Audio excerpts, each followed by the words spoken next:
Assalamualaikum warahmatullahi wabarakatuh. Selamat datang di channel DNA Pandeglang, dan khusus bulan Ramadan ini kita akan mengulas cerita-cerita Islami yang insya Allah selama sebulan ini kita akan update terus setiap hari. Untuk episode kali ini kita akan membahas 10 sahabat yang dijamin masuk surga, 10 sahabat Nabi yang dijamin masuk surga. Sahabat Rasulullah SAW yang dijamin masuk surga berdasarkan hadis dalam Ar-Riyadhah An-Nadhirah fi Manaqibil Asyarah terdapat 10 orang. Berikut adalah 10 sahabat Nabi yang dijamin masuk surga. Nomor 1, Abu Bakar. Abu Bakar bin Abi Quhafa atau Abu Bakar Shiddiq adalah seorang Quraisy dari kabilah yang sama dengan Rasulullah, hanya berbeda keluarga. Bila Abu Bakar berasal dari keluarga Tamimi, maka Rasulullah SAW berasal dari keluarga Hashim. Keutamaannya adalah Abu Bakar adalah seorang pedagang yang selalu menjaga kehormatan diri. Ia seorang yang kaya, pengaruh besar, serta memiliki akhlak yang mulia. Sebelum datangnya Islam, beliau adalah sahabat Rasulullah yang memiliki karakter yang mirip dengan Rasulullah. Belum pernah ada orang yang menyaksikan Abu Bakar minum arak ataupun menyembah berhala. Dia tidak pernah berdusta. Begitu banyak kemiripan antara beliau dengan Rasulullah SAW, sehingga tak heran kemudian beliau menjadi khalifah pertama setelah Rasulullah SAW wafat.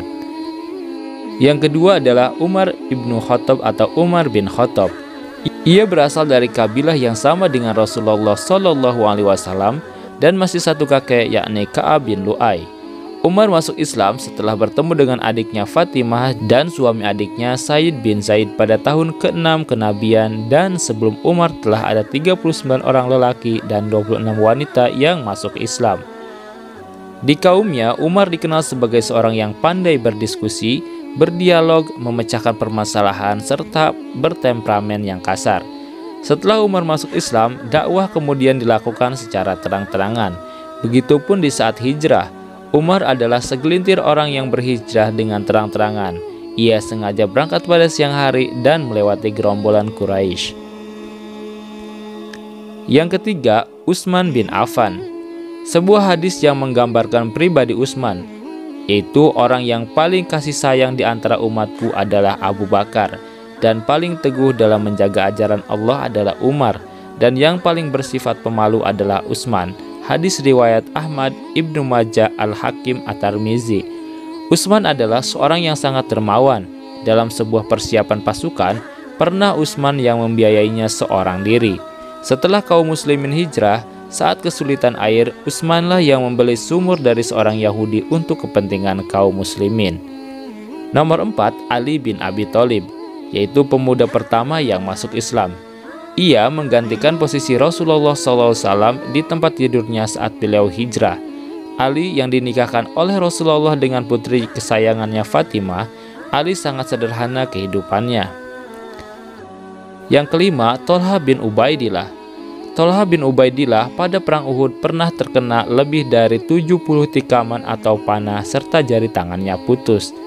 Namun Thalhah yang berperawakan kekar serta sangat kuat, yang melindungi Rasulullah di saat-saat genting, beliau memapah Rasulullah SAW yang tubuhnya telah berdarah menaiki bukit Uhud yang berada di ujung medan pertempuran saat kaum musyrikin pergi meninggalkan medan peperangan karena mengira Rasulullah SAW telah wafat.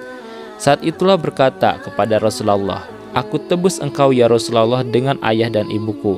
Nabi tersenyum seraya berkata, "Engkau adalah Thalhah kebajikan."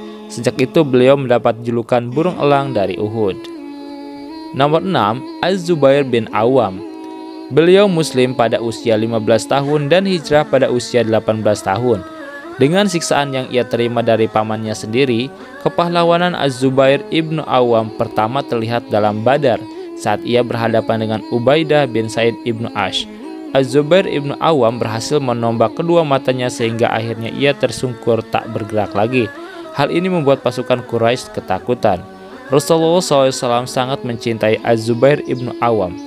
Beliau pernah bersabda, "Setiap nabi memiliki pengikut pendamping yang setia, dan hawariku adalah Az-Zubair ibnu Awam." Nomor 7, Abdurrahman bin Auf adalah seorang pedagang yang sukses. Namun saat berhijrah, ia meninggalkan semua harta yang telah ia usahakan sekian lama. Namun saat telah di Madinah pun, beliau kembali menjadi seorang yang kaya raya, dan saat beliau meninggal, wasiat beliau adalah agar setiap peserta perang Badar yang masih hidup mendapatkan 400 dinar, sedang yang masih hidup saat itu sekitar 100 orang, termasuk Ali dan Utsman.